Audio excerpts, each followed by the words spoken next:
Setting it all up can take anything from a few days to a couple of weeks.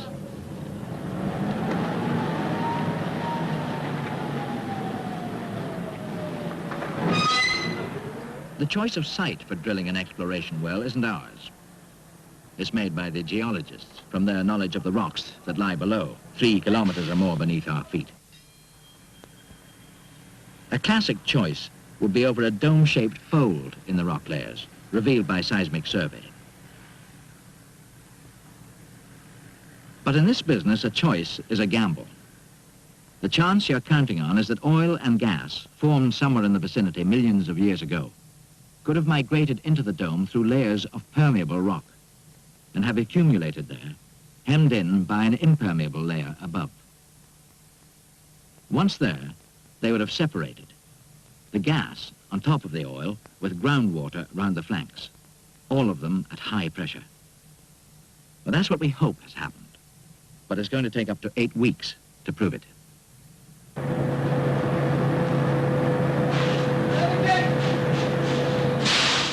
We start with a relatively large bit to drill through the soft surface layers, down to 300 meters or so. When your target is over 3 kilometers down, you don't just sink a deep hole. You build it carefully, stage by stage.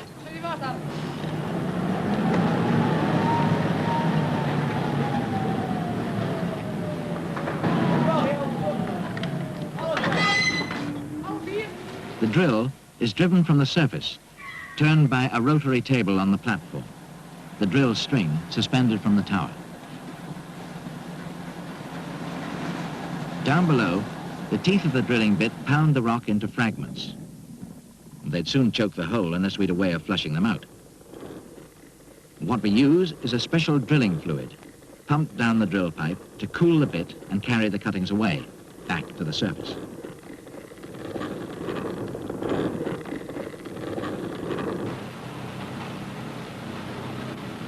The mud, as we call it, is channeled out over fine mesh screens, the shakers, to remove the coarse cuttings, and then passed through centrifuges to get rid of the finer stuff, before it's recycled back down the hole.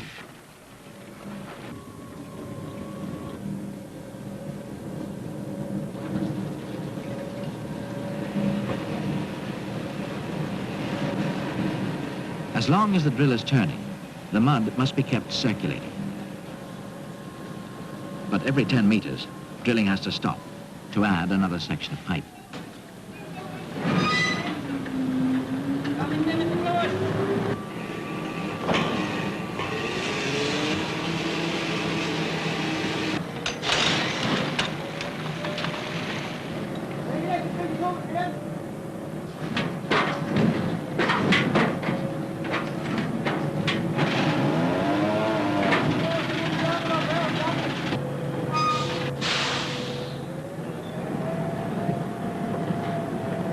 It's a tough job, and it calls for some slick coordination from the floor crew. But they all get plenty of practice.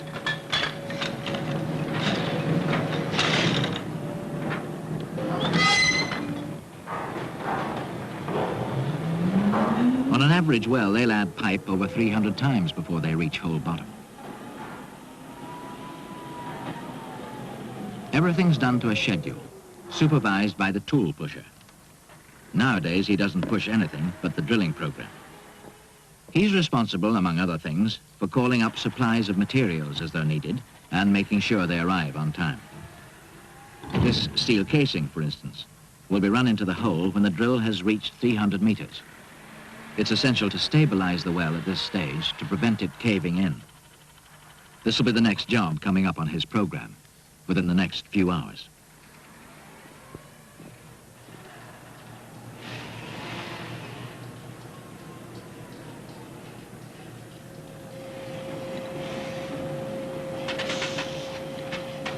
The casing, like drill pipe, is assembled section by section, and each of them weighs a couple of tons.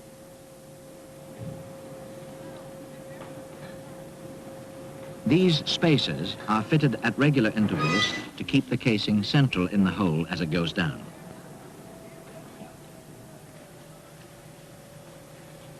The casing is lowered in until its nose reaches a point just above the bottom of the hole. The next job is to cement it home.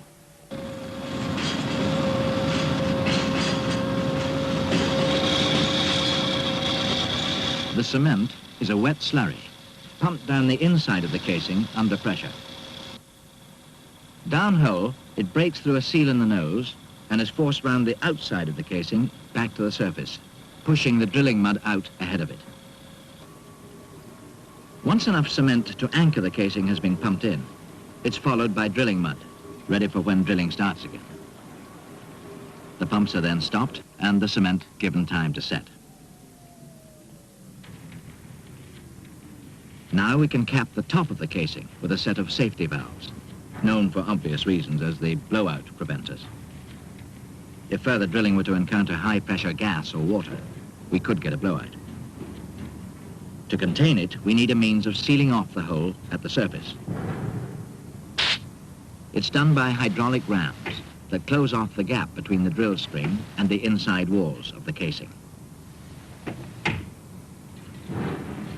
The deeper we go, the higher the pressures, and more powerful ram seals will be fitted as the hole progresses.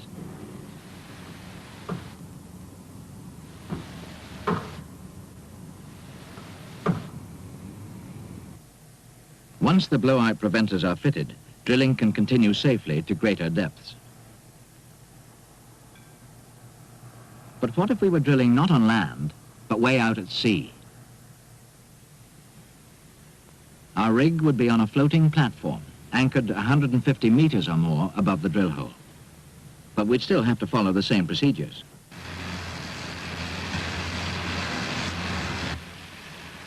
On a marine well, blowout preventers are every bit as vital, but they have to be fitted by remote control, sent down on guide wires, and locked onto the casing under the watchful eye of the television camera.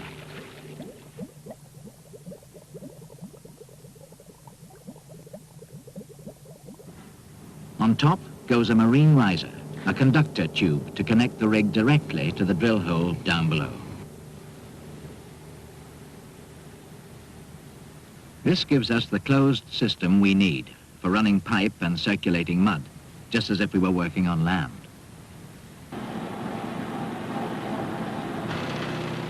As drilling goes on, the mud return shows the succession of different rock layers we're passing through. Some of them could contaminate the mud and prevent it functioning properly, so we need to keep a constant check on its composition. The mud is also to be maintained at a given viscosity. We don't want it altered by anything getting in from the rocks we're drilling through.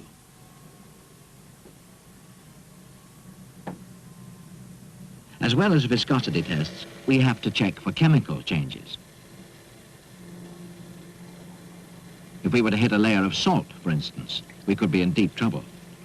The mud would cease to lubricate the drill string and fail to plaster the walls of the hole. They could collapse and jam up the works completely. We'd have to replace the mud with a new supply of an entirely different composition to neutralize the salt.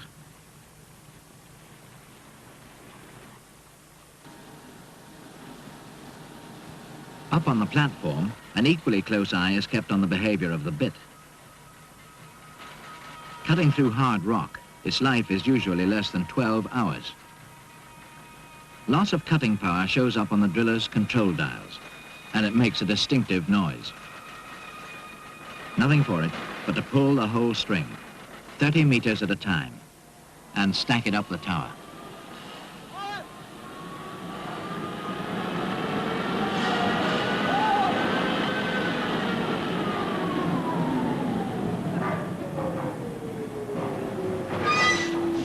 Thank you.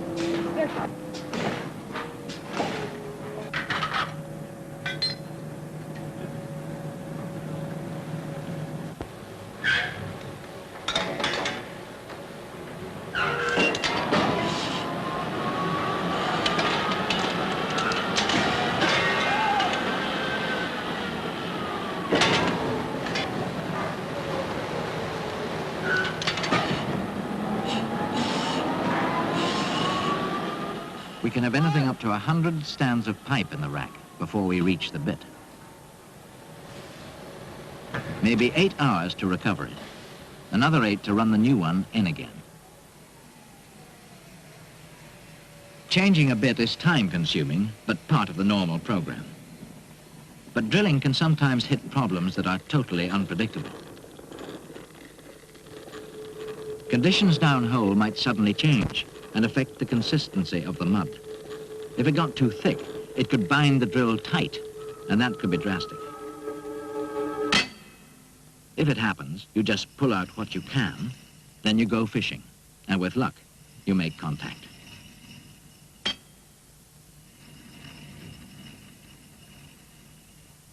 But if the hole itself collapses, you abandon the jammed-in section and recover the rest by breaking the pipe.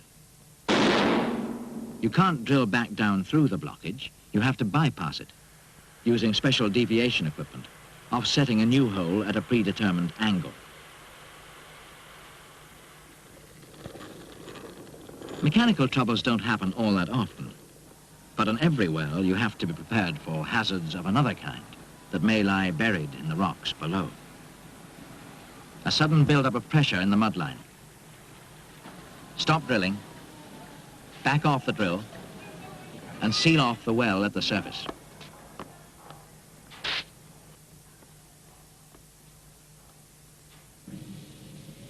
Everything's shut down. The pressures are measured and the pumps are restarted slowly while the cause of the buildup is identified.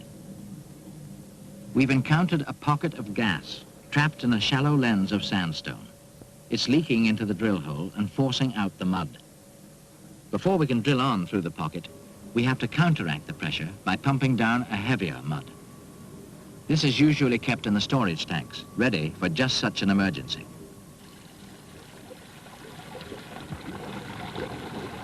A 1,000 meters below, the gas is frothing into the hole. But as the new mud begins to circulate, the pressure is gradually neutralized, and a special sealing compound plasters the walls of the hole.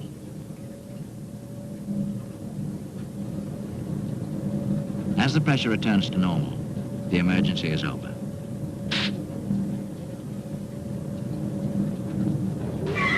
Drilling can start again, with the mud sealing off the rest of the gas zone, till we can line the hole with another run of steel casing. Then, with a smaller bit, on towards the target. Still a long way to go.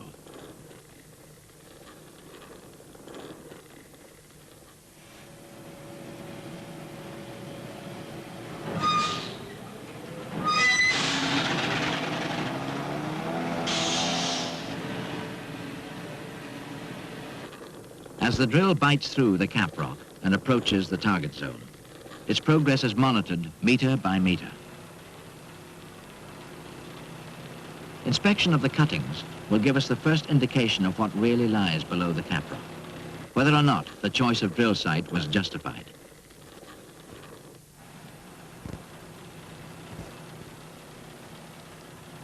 It's sandstone, all right, and that could be oil.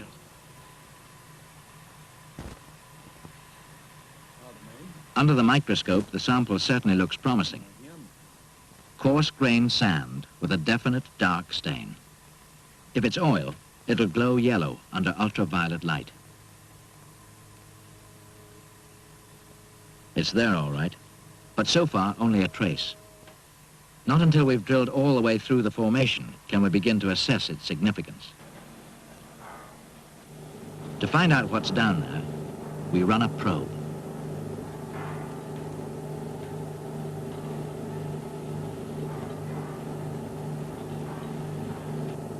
The probe is an electronic device that responds to variations in the electrical, acoustical, and radioactive properties of the different rock layers, and transmits its measurements back to the recording truck on the surface. As it passes back up through the formations, it will identify the nature of the rocks in the immediate vicinity of the drill hole and indicate what they contain. Shale. Porous sandstone, saturated with oil. Even more porous here. Limestone, nothing much there. Then the gas layer, and finally the impermeable shale of the cap rock.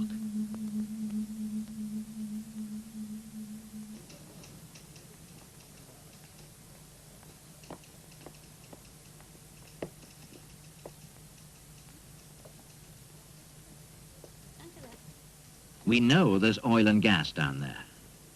But there's a lot to do yet before we've any idea how much.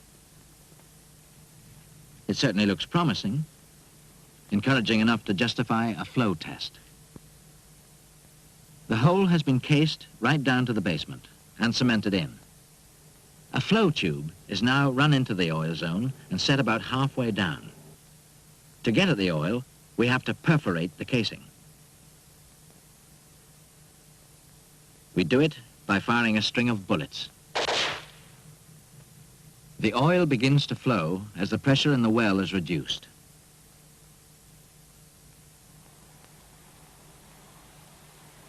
The flare-off of gas that comes up with the oil signals a successful test. To get this far has cost anything from £300,000 on land to a couple of million offshore. Yet all we've managed to assess is the potential of the area immediately around a single drill hole. What interests us now is the rest of the structure. To find out the full extent of the oil reservoir, we have to sink more wells. The first outstep has hit groundwater, and we can now deduce the profile of the reservoir in this direction. Next, we sink a third well in line with the other two. This again hits groundwater and completes the profile, the shape of the structure and the position of the gas, oil and water interfaces. But the profile is still only a narrow band of information in one direction across the structure. To round out the picture, we now need to drill further outstep wells at right angles to the first three.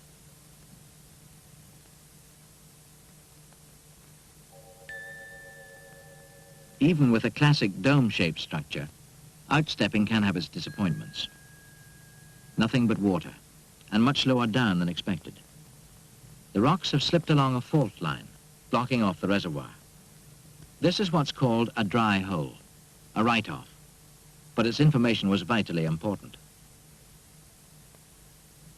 We've now probed the limits of the structure, and at last we have a three-dimensional impression of the reservoir.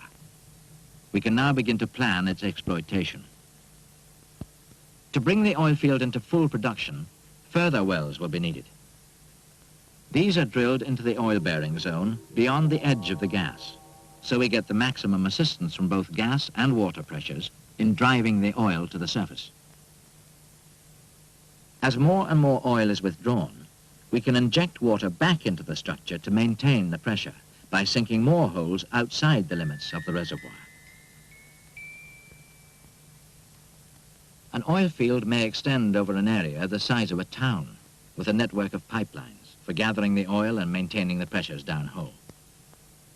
If the oil field were offshore, the whole installation, complete with pump house and treatment plant, would have to be concentrated into an area the size of a football pitch. To be economic, production drilling and oil recovery both need to be done from a central point, from a permanent platform set on the seabed. The oil reservoir is then tapped to the same pattern as on land by using the technique of deviation drilling.